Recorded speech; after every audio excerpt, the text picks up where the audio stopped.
So it becomes this game of like cat and mouse with these penny stock companies to stay listed. And it's been such a powerful scenario for me over the years that I've been able to use just to have ideas and some conviction that some of these crappy stocks can go. Welcome back, everybody, to Be the Trader. Today, I have a really great guest and friend, someone I met a long time ago who was just a great person in general and just was very helpful.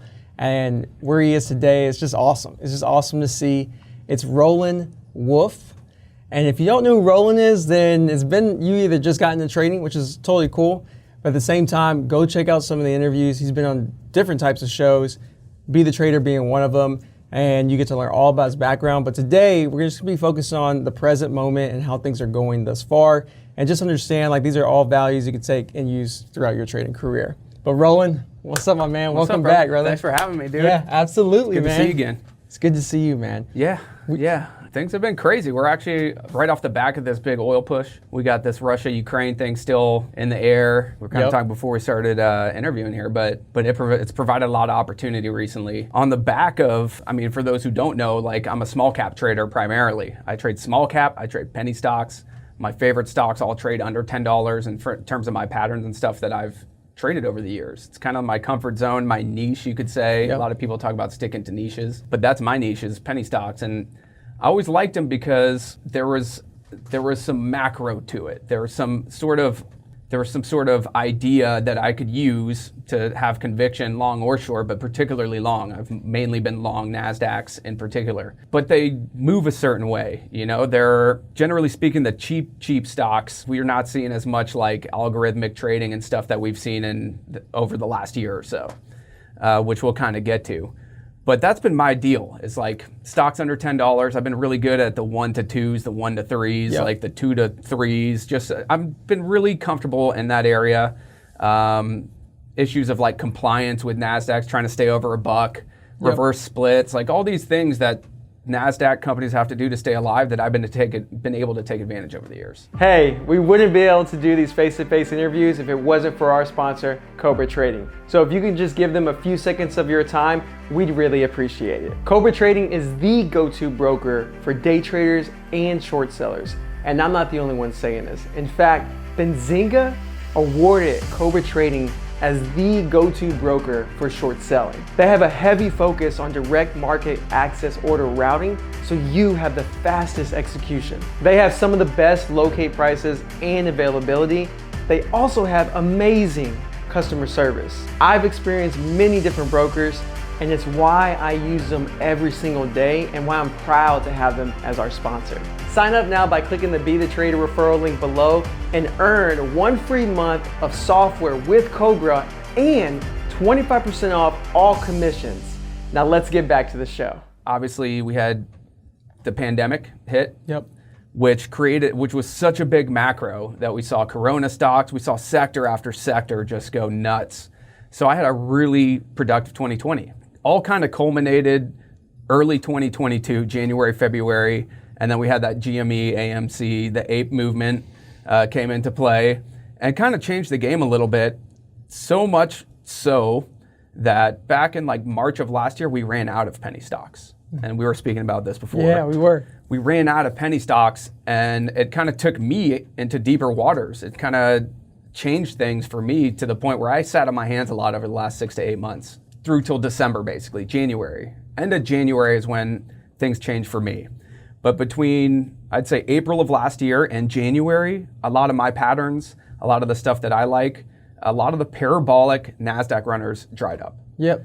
And I think, and at the time, I looked back and I remember thinking, man, these are really big moves across every single NASDAQ, every single OTC back in January, February last year, that it was not healthy for us. It wasn't healthy and it couldn't be sustained. And over time, I was proven right. It just took a long time for those things to unwind, like the EV plays, everything. But that all kind of November, we had obviously some bigger panics, but November through January, we saw all the NASDAQs get crushed. January was the second worst January in history of NASDAQ, in the history of NASDAQ market. So yeah, nothing worked in January, and I did well to literally, as a long trading small cap, sit on my hands. So yeah, that kind of the cyclical nature of things. Yep. We were in a big downturn in terms of NASDAQs. And I've been sitting on my hands up until this Russia thing pretty much. First of all, I started to see some of my old patterns come back. Some of these compliance plays. Yep. Bottom bouncers is a strategy I coined back in the day for my, not for any other purposes than for tracking. But bottom bouncer stocks that had faded from like 5 to 20 cents. Yep. A bunch of offerings and whatever else. But we've seen some of those bouncing, some really big moves from some of those. And then Russia-Ukraine hits and the cost of crude goes through the roof. Right. And then we get IMPP, INDO, ENSV, HUSA, Yep. USEG, all these oil stocks. And I was on them. Like the first part of this move, before Russia invaded Ukraine, I was buying oil stocks. The day before Russia invaded Ukraine, I was long IMPP, INDO, ENSV, which didn't pop until later, unfortunately for me. But yeah, I had a little basket of oil stocks, man. Yeah. So IMP, and I remember, Huddy, you've interviewed Huddy, yes, a good friend of mine. Of course. And we were talking that night, and I told him, I go, mark my words, if missiles fly tonight, oil flies tomorrow, and so do these stocks. And sure enough, this was early in the move, but Indo, I had at 7, woke up to a gap up and sold in the 13s, 14s area. IMPP had that one, and I think it was in the 1s at the time, and that gapped up to the 2s. I sold it there. And that kept going. And that one kept going. So I did really well. I made about $60,000 the first 2 weeks, the first week and a half of the war. Yes. Just based on oil plays. And we don't like to see war. We don't like to see course these things, like prayers for everyone out there and thoughts go to those people. But it provided opportunity. Same way coronavirus did. I don't think it's going to be as sustaining. It's not going to be as long of a move drawn out as we saw some of those coronavirus plays and stuff. But we saw parabolics on Monday and Tuesday this week, like huge HUSA. We haven't seen one of those in a long time, man. Yeah, the last one was like ISPO and a couple, but those are on was low like volume. spurts. But It was those were like on low spurt. volume. Yeah. ISPO and I think CRNT, a couple of those tickers. But yeah, recently, that was it. And I kind of took my pedal off the gas. I bought the IMPP breakout last Friday again. There was like a 250 break, I think it was, or 3 was the high. 3 was the high. I bought it, 250, whatever it was. Such small size, and that one gapped up and went to 8 on Monday. I missed the really parabolic moves on Indo and IMPP, so I'm kicking myself because that's kind of the time for me to push really hard. Yeah. And I was kind of sitting on my laurels for making so much on the front side of that move, like the early front side, which has always been my personal issue in terms of sector momentum and longs. It's like I'm really too early a lot of the time, just based on my trading. And so I did really well on those early parabolic kind of moves on those stocks, but the real move didn't come until Monday. Friday afternoon was the buy. It was tricky, man. Were you messing with those at all? HUSA, I longed IMPP. That's it. That's it? Yep. Yeah. HUSA, I took a short and took a loss on that one personally. But IMPP, I longed it and did well on that one. Yeah. HUSA was and that crazy. was the day it went nuts. I forgot. Maybe if I have the chart, I'll share it. But definitely that one, but not the other. I mean, it just goes to show, like, you can't fight against what's happening in the markets. Absolutely. And so, like, I've been so frustrated for so many months, and through that frustration, I was trying some different ideas that were actually kind of working, some swing trades and stuff like that. But it's funny, the second I felt like I got kind of hold of some good swing trades and stuff was November. And then and like I said, for the next couple months, you didn't want to be long swinging anything pretty much in terms of NASDAQ in particular. I follow the overall markets too, but my space and what I try to keep in touch with the most is small caps. Yeah. Well, I want to ask you something, man, because you hit on a lot of things. So Yeah, thanks it's for a lot of unpacking stuff. that. Sorry. Thanks for unpacking that. I've just been rambling, man. No, I love it, because now I can ask you something. One of those is, through that long period, you said you were able to sit on your hands. Can you be more specific? Because is it literally like you didn't trade, or sometimes you trade smaller, or sometimes, was it just that easy for you, or what was that like? No, it was literally a lot of not trading. Oh really? Okay. Yeah, I mean, and then because you're obviously sitting there, right? Yeah, and I mean, my process is always the same. I go to my scan in the morning, but my process is always built on yesterday and the day before and the day before in terms of trying to keep up with small cap, like the momentum and the change in the cyclical nature. So that's for me, I'm like trying to keep up with that to the best of my ability. And when yesterday they weren't runners, and the day before there weren't runners, and the day before there weren't runners, I am not, my perspective has to be correct, especially if I'm going to be longing some of these crappy stocks. My perspective has to be correct. And if the upside's not there, a lot of times I'd rather not take the trade. And that's from being kind of just a bigger picture positional kind of trader. I'm not so much a scalper. There were scalps to be had either way. In terms of like short selling even, like the opportunity wasn't so great the last couple months either. If we don't have big runners, we don't have extension on stocks, we don't have stuff to short so much either. So, I think the kind of longer term, bigger picture people who were like shorting EV heavily months ago, and some of the other the sectors that just went crazy and hadn't come down yet. Yep. There was still a lot of meat on those bones and stuff, but I tell people, everyone's like, I should just be shorting. I go, it doesn't necessarily work like that, We still need extension. Yeah, you could have shorted pretty much everything that gapped. So it does kind of work like that. But from, Everyone trades different though. Yeah, but from November on, you could hit from like, even earlier than that. But for a long period of time, you could hit pre-market highs as a short for the most part. You could hit high a day as a short for the most part. And maybe if there's some weird algorithmic stuff going on, you'll get stopped out and they'll kind of hit high a day and then. But for the most part, man, you sat on your hands then. I sat on my hands. Really? Literally that's didn't awesome. trade. Like So literally what did you do when trade. you were there then? You just watched. Watched? Yeah, watched. Yeah. I spent a lot of time trying to be healthier last year. Yep. My opportunity wasn't there, so I didn't spend as much time just sitting around, working out, getting my diet in order, spending time with my family. Yep. Doing some bunch of teaching and stuff like that. But for the most part, yeah, man, the trading sucked, and it got to the point where I was like, damn, man, am I ever going to make money again? Right. Yeah. And that wasn't even the question. It was just like, what do I need to do to make money now? I need to shift because I'm like, there's no small cap. Right. And you did. You went to big caps for a little bit. I did. I was kind of messing with them with mixed results. Kind of like a smaller fish in bigger water is how it felt to me, as opposed to a bigger fish in smaller water, where I knew what was going on. I controlled my environment, my emotions. Even just the little things like size and stuff like that. When I'm trading a stock with cheaper stocks, when I putting myself exposed to like dollars, I had to just do a lot of adjustment. Gotcha. For being able to risk multiple points as opposed to like 10 cents 10 or 15 cents, or 30 exactly. cents. So yeah, a lot of changes, man. But then as soon as I was like I felt having momentum on that side, I'd go back to my scans and I just filter by $1.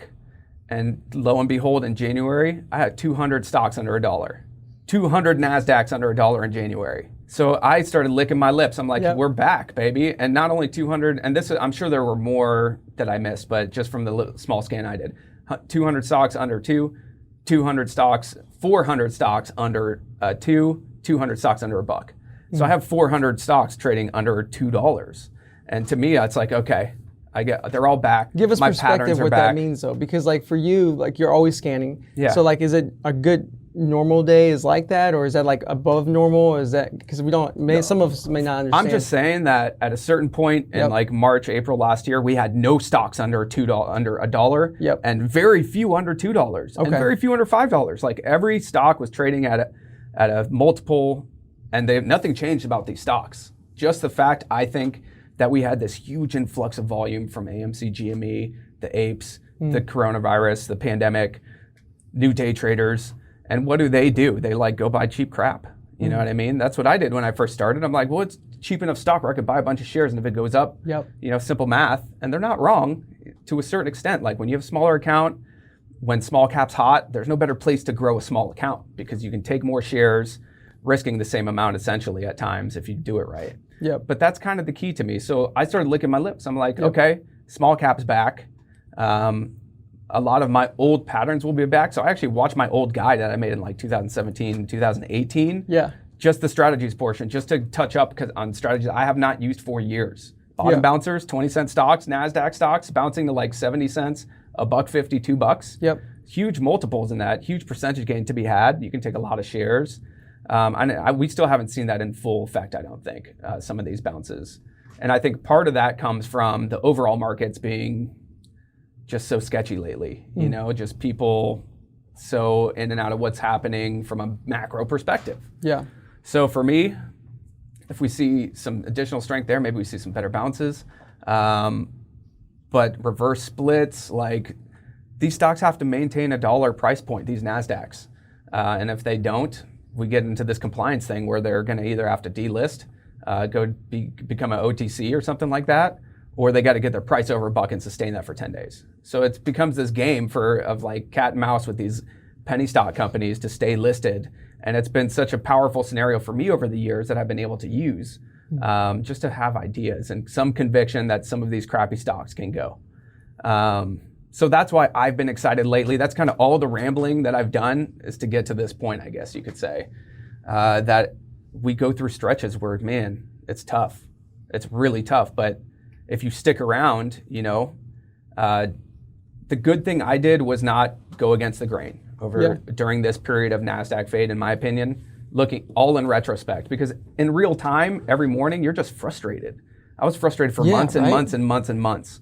I was frustrated with the action and getting kind of beaten down psychologically. Yeah. The most in my career by far.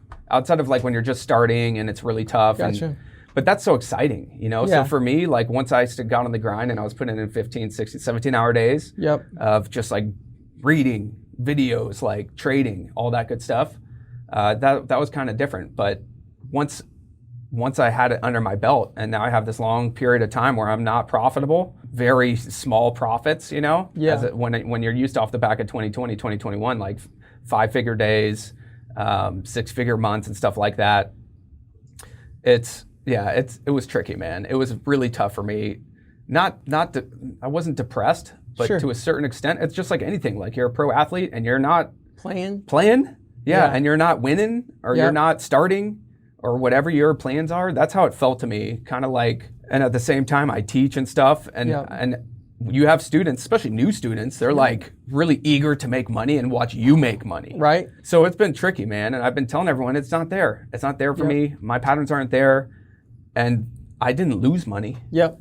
Exactly. It's one of those games where to me it was preserve cap. Dude. Yeah, disciplined. That's because your background too, bro. Like your background. Possible. Yeah. Like for those of you who don't know, like Roland, explain real quick just like your background, soccer and stuff. Yes. Yeah. I grew up playing soccer. I think the real basis came from Taekwondo, though. I had this crazy ass Taekwondo teacher. I started when I was 4. Yeah. Got to a black belt by the time I was 12. Second-degree black belt in Taekwondo. Yeah, man. But that was, dude. His right when you walk in, it said House of Discipline up there. And attitude is everything. Those were his two mottos in there. House of Discipline, just be disciplined every day. It definitely, and then that, kind of bled into my soccer. Super disciplined, made sure I was earlier than everyone, training more than everyone, all of that good stuff. I have no doubt it plays a role because trading to me, it's very similar. It's a very similar thing psychologically to me. Right. Soccer's a little bit different. You get in the zone and you're just playing. It's a physical, but like mentally you have to be sharp too. Same with trading. Like you can be in the zone, which those are the times for me to press, which I just was in. I don't feel so much in it right now. Gotcha. I'm still trading well, but for the last 2 weeks I was on fire. Everything I touched, every dip buy, every sell for the most part, everything I was feeling it. Yeah. And those are the ebbs and flows of trading too. It's not 100% of the time batting 100. You look at some of the best traders that I know, they're not slamming it every day. They're slamming it a couple times a year. They're slamming it that handful of times where you're supposed to slam it. At shorts, most of the successful traders I know are mainly short sellers. And if they survive through the front side, some of these people, but the patient ones, they're able to really nail it when the time comes. And it's not too often. It isn't. It's not too often we get an endo, go to 80 and we get, a 2 to 13 on HUSA or 18 over the span of 2 days, that sort of stuff. So I don't know. All that rambling, I'm kind of trying to say you got to hang in there during tough times and not force the issue and lose a bunch of money, especially if you have smaller accounts. It gets more tricky. You know what I mean? Those downturns can be really bad and it's cyclical. I've been saying this for years, but for the last year, I'm like, all my penny stocks are gone. So a lot of those patterns are kind of moot because of the macros that they are based on. Compliance, just kind of the way they move volume wise and stuff like that. Just way more predictable to me. Even now, so what I was concerned about is that some of this HFT algorithm stuff would bleed into the $1.50 stocks. And I think it does still at times. But I can tell just the last couple of weeks, like the price action on these stocks that are under $5 is just so much better for me. It feels more organic, like I'm trading with traders to me. It's interesting what you said, you don't always bat at 100. You don't always just like slam with size. Yeah. And there's like spurts of your trading career that you're gonna have that opportunity. And you mentioned, just as an example, just a couple of weeks ago, you were in a flow state. You were just killing things, and then now you're trading well, but you know you're not in that same vibe. So you're trading accordingly, right? Risk-wise and everything. Am I assuming that correctly? 100%. 100%. I mean, I made like $2,000 today just on a very small dip buy on a mining play or something like that. Based off, it's a sympathy. We got a couple mining plays running HYMC, but I played one of the sympathies just because HYMC was running, the main runner. This is just how sympathy plays work. So I was able to kind of take a single there. But yesterday I took like 3 or 4 paper cuts, like just doing dumb stuff. And my little one gain today wiped all 5 of yesterday's little paper cuts out. And that's kind of what I've always tried to maintain, and what has always kind of pressed me forward in slow times or in fast times is risk reward. You know, it's just, and any good trader I know has good grasp on it.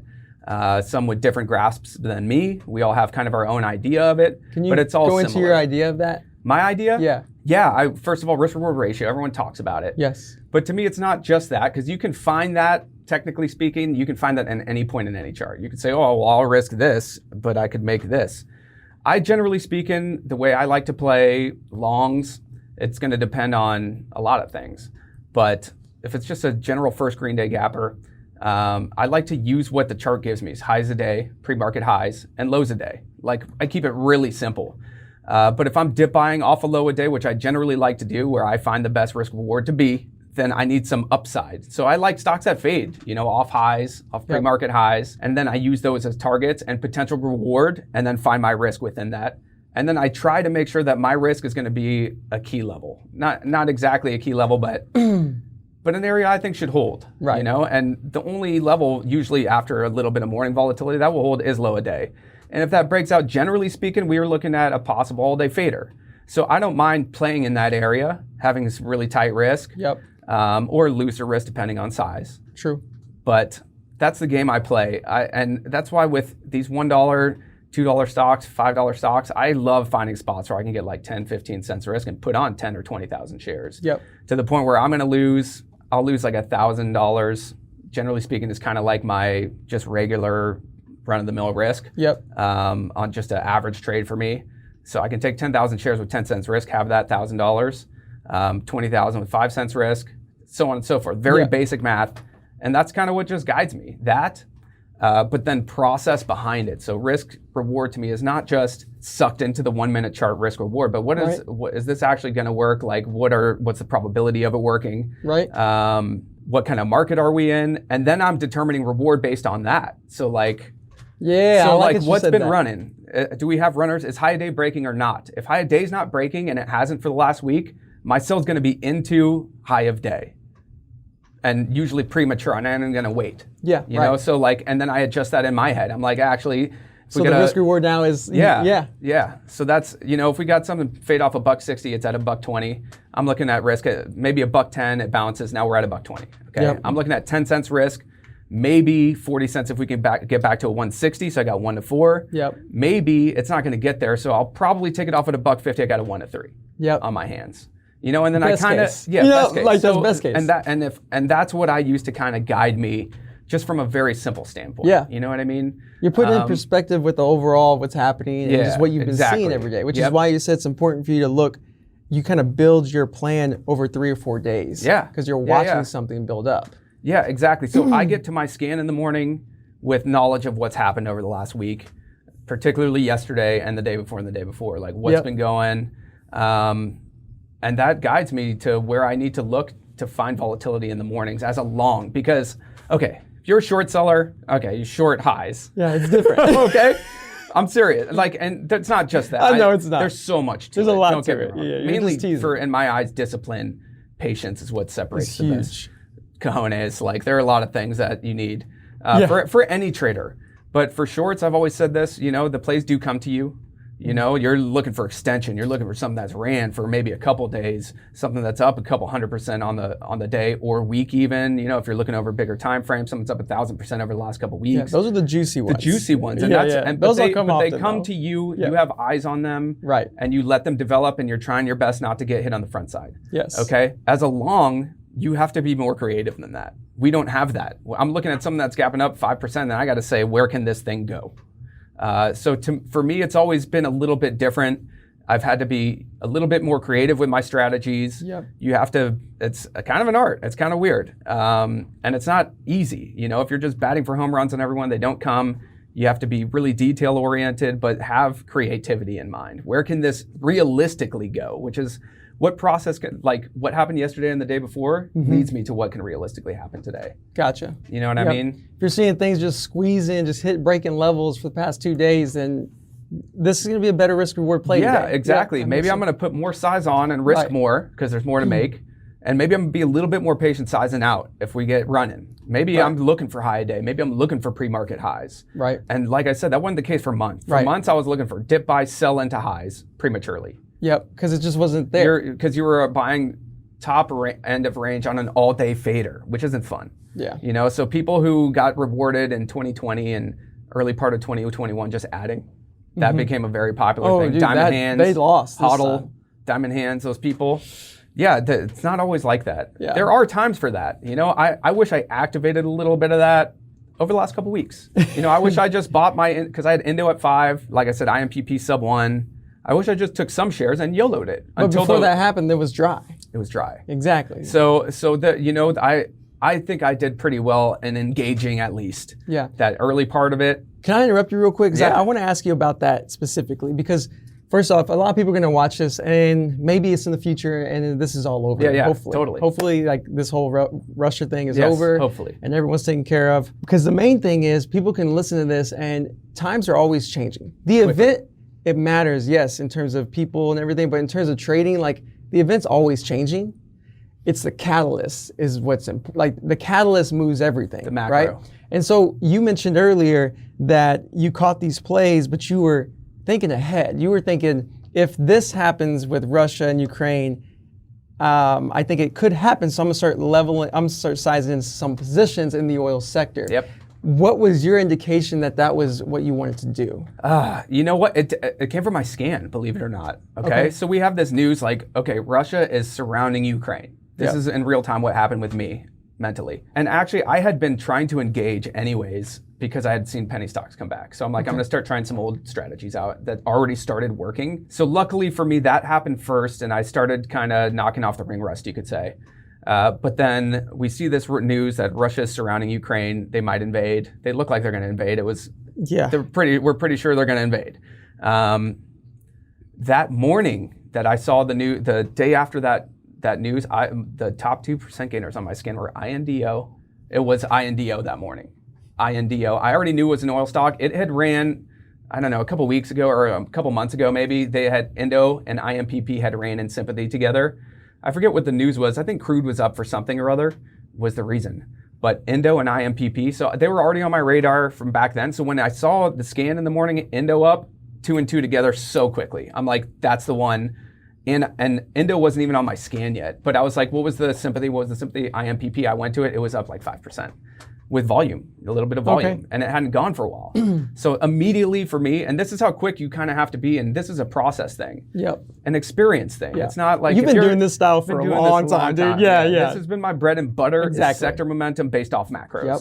It's where I made all my money for the most part in spurts. But so like Indo, IMPP that morning on the scan, it was really basic, man, to me. I'm like, buy Indo, buy IMPP. I just wish I had the foresight to buy more and hold longer. At least some shares. I bet over time that's going to get better, more increased though, because you're going to be doing it so many times that you'll eventually just be buying more. And the macro in that case, which is this Russia-Ukraine thing, was evolving every day. You know, we weren't sure they invaded. We weren't sure how long it was going to last. In my head, I was thinking Russia is going to wipe them out in a couple of days. Why not wipe them out? But take over in a few days, they should. Yep. That's what in my head, and this is why I think I got a little bit I got pulled back a little bit from how hard I should have been going on the sector on Friday. Yep. You know, this last Friday. It wasn't anything other than that. I keep it really simple. I saw Indo and IMPP on the scan. I already know off the top of my head all the oil stocks that are in small cap from playing them over the years. Yep. CEI, Do you have watch lists that just have sectors? I do. Yeah, Okay, I have cool. a whole thing with all the different sectors, all the different plays that I've played across them. Yep. But yeah, so I mean, but most of them are in my head just from playing them. The CEI, GBRs, like HUSA. Did you long CEI ever? No, Okay. I longed CEI back in the day, but Yeah. it got pumped super hard, if you know. Yep. It got pumped really hard over the last scare you year, out? and then I just kind of stay away from the big pumps. Okay, gotcha. Where I know that all the people are trapped still. You know, there are a lot of people just hold and hope Yep. who are in on some of those bigger social media pumps. Yeah, that was a new thing. Before we wrap this up, I wanted to ask you one last thing, Roland, because you and I were talking off camera. Yeah. And you have like, I believe you said 2 millionaire students who are killing it. Yeah. So crushing. we talked about how, isn't it unique? I asked you, are they different from you? And you said yes. Can you explain how it's like unique like trading is and how you might learn something from someone else, but then change, you're gonna become your own trader? Totally. That's just how it is. Like you could sit next to me for a year. Yep. And then, you know, if we parted ways, we would trade way differently the next day, probably. It's just a psychological thing. It's a personality thing. Yep. It's a risk tolerance thing. Perspective. I mean, all of that stuff comes into play. Everyone really needs to find their niche, where they fit in and where they make money, which isn't that hard. I mean, unless you don't win at all. Yep. But if you're tracking your trades and your data, it's not hard to find where you're successful and where you're not successful. What times a day, what price ranges you're best at trading, what catalysts are best, short or long, what works best, each individual strategy, what works best. But I will say, you know, especially newer traders, they get in and they think like, I'll just buy breakouts or I'll just do this one strategy. It just doesn't work like that because they're not always in play. Okay. So like I love breakouts just as much as the next guy when they're working. If breakouts aren't working, I'm not trading them. Yep. You know, like gap and crap reversal, like first green day gappers that dip, and then I'm buying the dip on kind of a first green day looking for parabolic moves. I don't play those if we're not getting parabolic moves or we're not getting high day breaks or we're not getting those sorts of, we're not getting momentum to the upside. Just don't fight the current. You know what I mean? So like, I think it's important to try everything, but realize that it's cyclical and you're going to have to put strategies on the back burner and they may come back. And it may be a year down the line or 2 years down the line where that strategy that hasn't been fruitful can pay off. And even if it's just for a week or a couple plays, that's good enough for me. Yep. So to me, you know, you need to try a lot of things, find out what works, but then also realize that each individual strategy doesn't work in every market. Absolutely. You know what I mean? 100%. And you even said this, I just want to end with this as well. You said that earlier, you notice these bottom dwellers or whatever you call it, bottom feeders, bouncers that just come out of nowhere. They haven't been around for a while. So you went back and watched your own lessons that you made to remind yourself, which is awesome. But before we end this, Roland, I'm sure people are like, whoa, where do I learn more about you? Could you let the people know how they can find out more about you? Yeah, just Roland Wolf 86 on Instagram, Roland Wolf 86 on Twitter.